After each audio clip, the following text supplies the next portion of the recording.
ตอนนี้นครหลวงนำ1-0นาทีที่2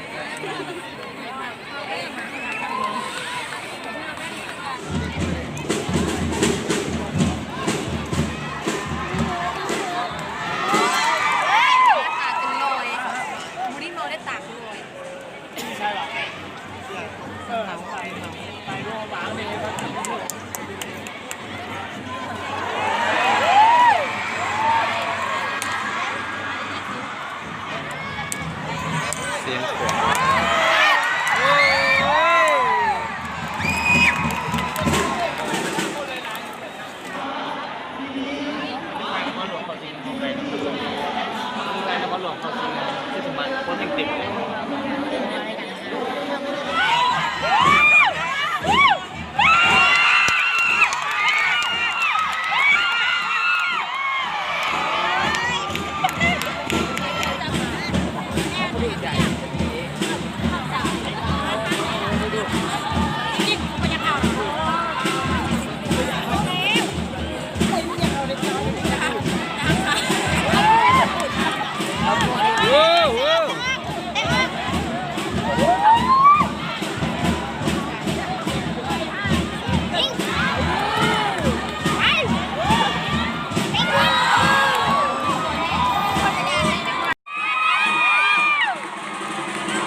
ว้าว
เข้าลูกนี่ไกลน่ะเพื่อนน่ะ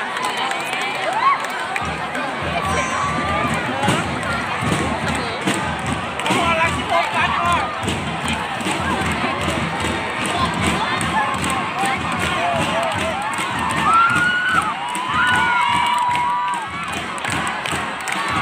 มาลุ้นกัน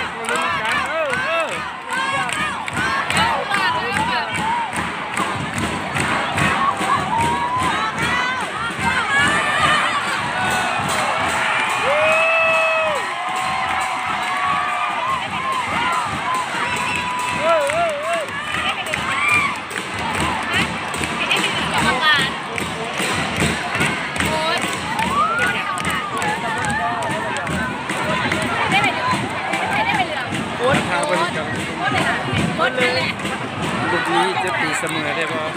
เอาผู้ใดได้ไปเหลือ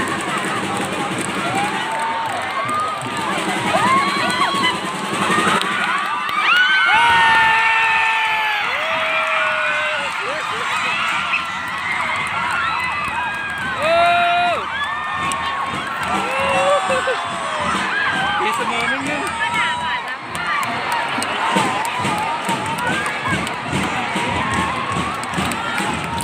ตอนนี้นึ่ง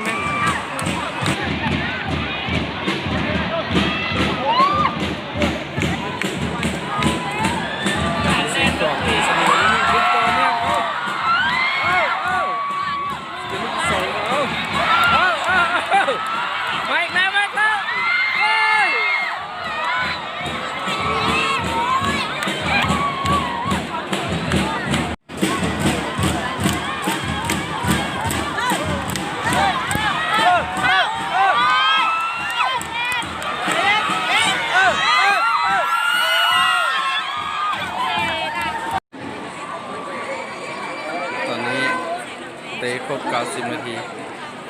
เสมอ1-1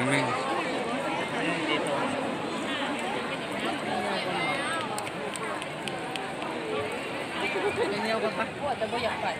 การไปสนุกเดี๋ยวไปตั้งแต่ไปดู ก่อน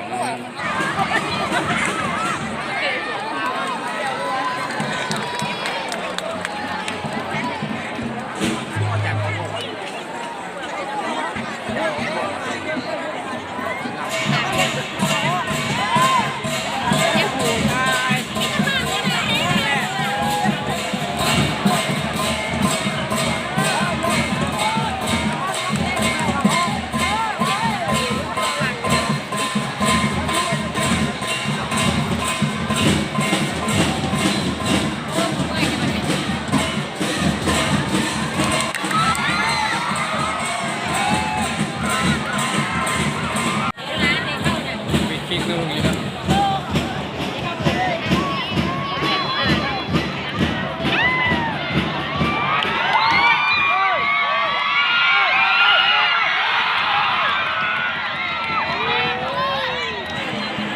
ตอนนี้สกอร์ยัง1-1อยู่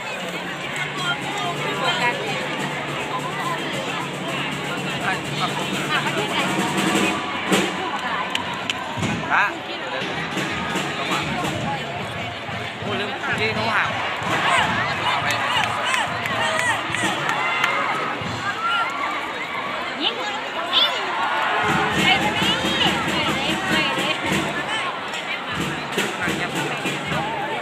แล้วเปลี่ยนลงมาหนึ่ง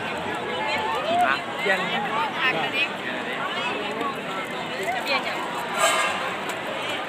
เสมอตั้งนี้เลย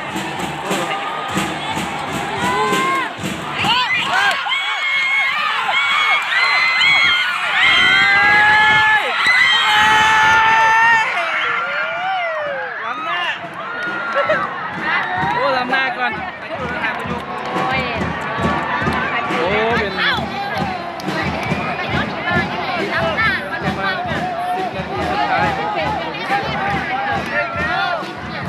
ี่ยังเสมอ1-1ถ้าใครได้แต้มนี่ถือว่าชนะเลย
ไปเลย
เป็นนาทีสำคัญแล้วกันน่าจะชนะเลย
มีโดนจุดโทษอาจจะมีโดนจุดโทษโอ้จบเกมมีโดนจุดโทษแน่นอนโอ้ตอนนี้ เป็นนาทีสุดท้าย ถือว่าเป็นประตูสำคัญนะวินาทีสุดท้าย2-2โอ้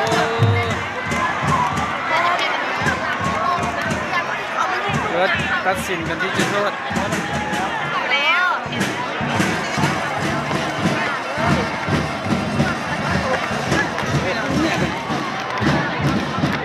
ใช่ ลงความยังมีได้ด้วย ของเสียกำลังเข้ามาแล้วคนใครจะเต็มสนาม พากันเอา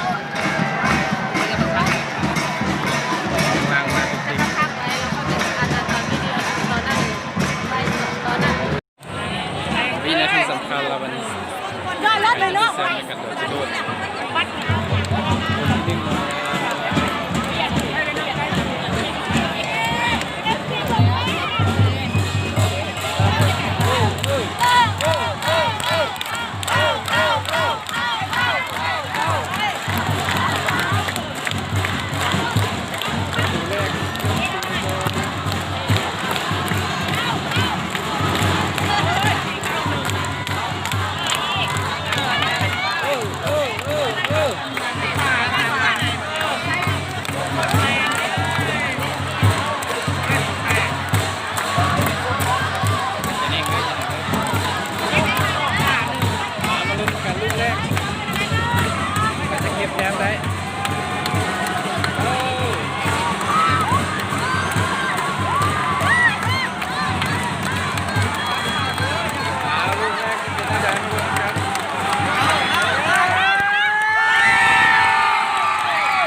ัน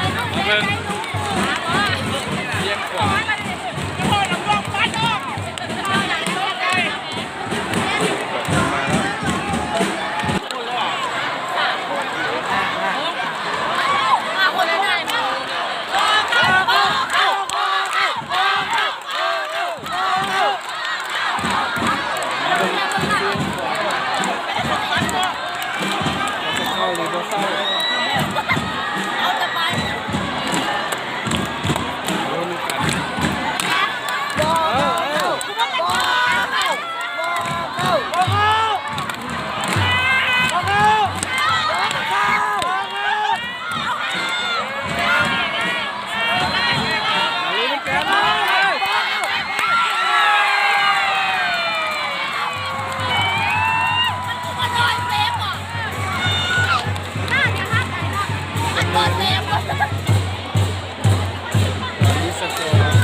ลูกที่2นะเบิ่งว่า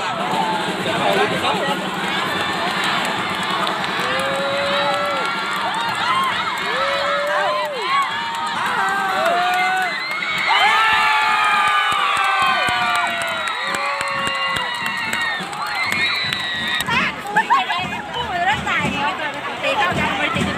เบิ่งว่าสิ่งของตีเสมอได้บ่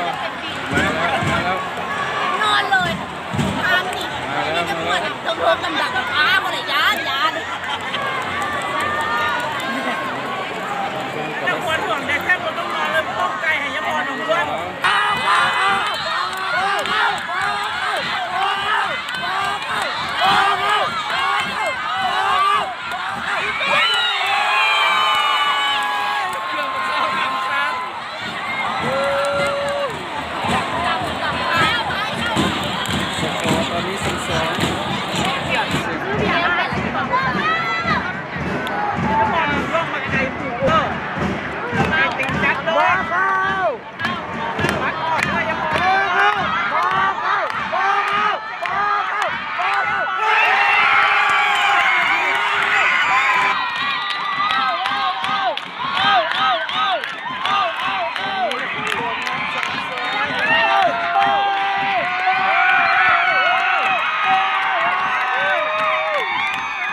เกม มั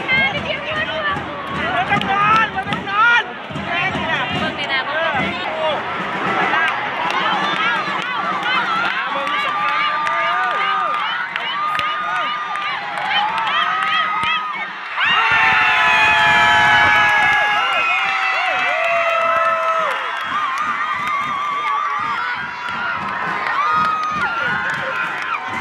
ตอนนี้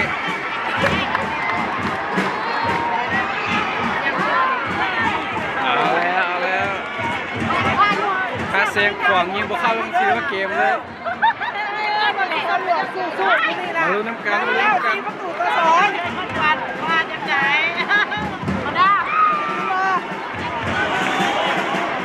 ลูกนี้ถือว่าค่าเสียงขวางยิงบ่เข้าถือว่าเสียเลยเอาเด็กผู้แซมได้แล้ว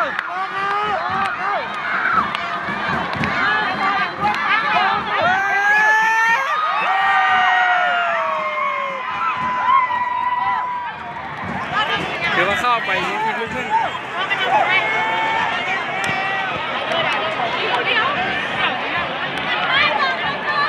ตอนนี้3-4นคร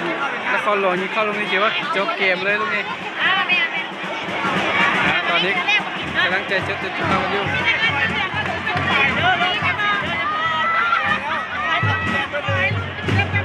ลูกสำคัญมาแล้ว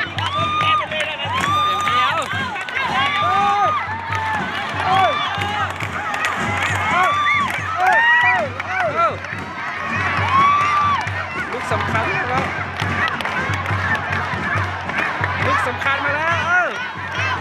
มาเข้าเดี๋ยวเราไปแซมเลย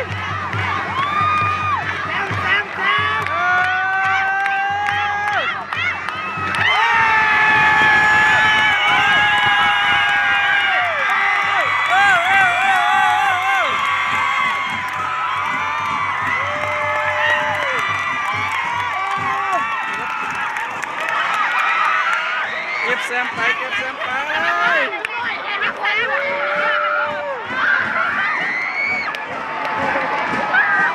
โอ้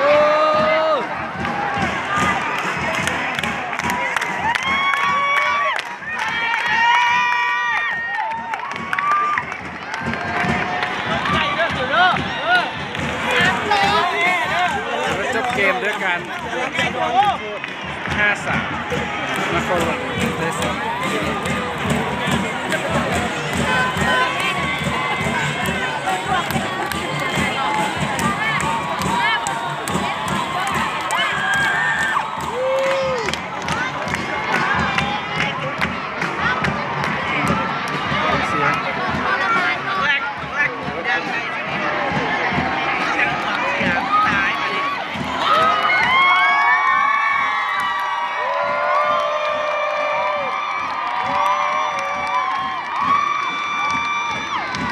เก็บเซม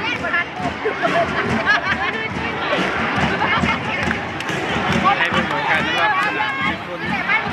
เต็มเลย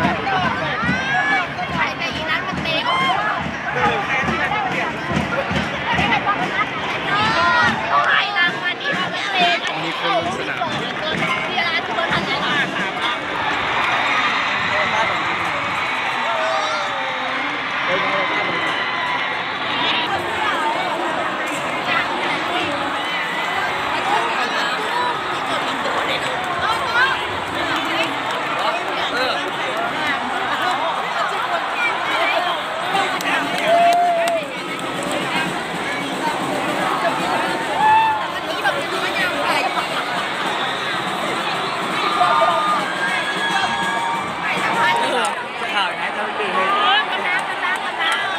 ยิงแซมกับยิงย่าง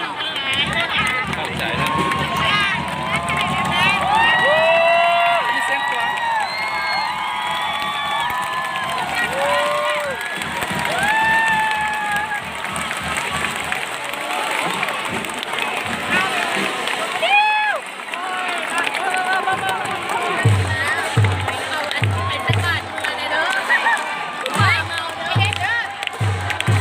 นี่สมหน้านักเตะยิงเสียงขวาง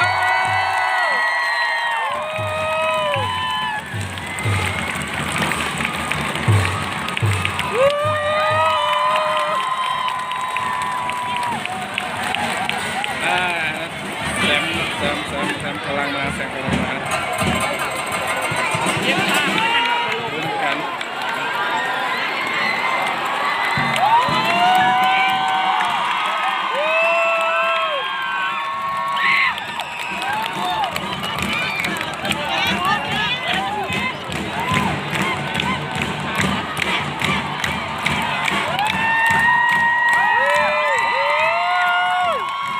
มาแล้วแสง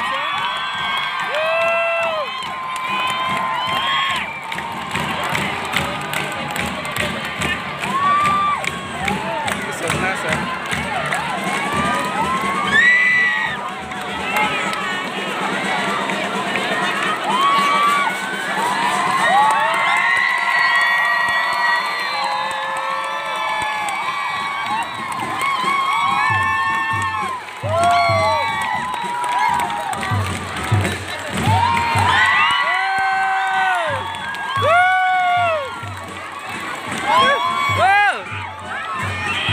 รถเครื่อง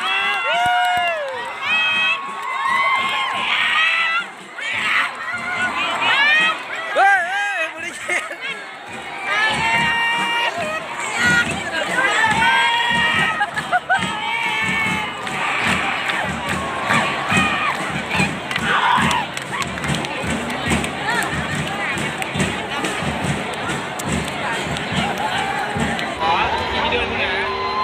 เบิ่งกันยาวๆไปเลย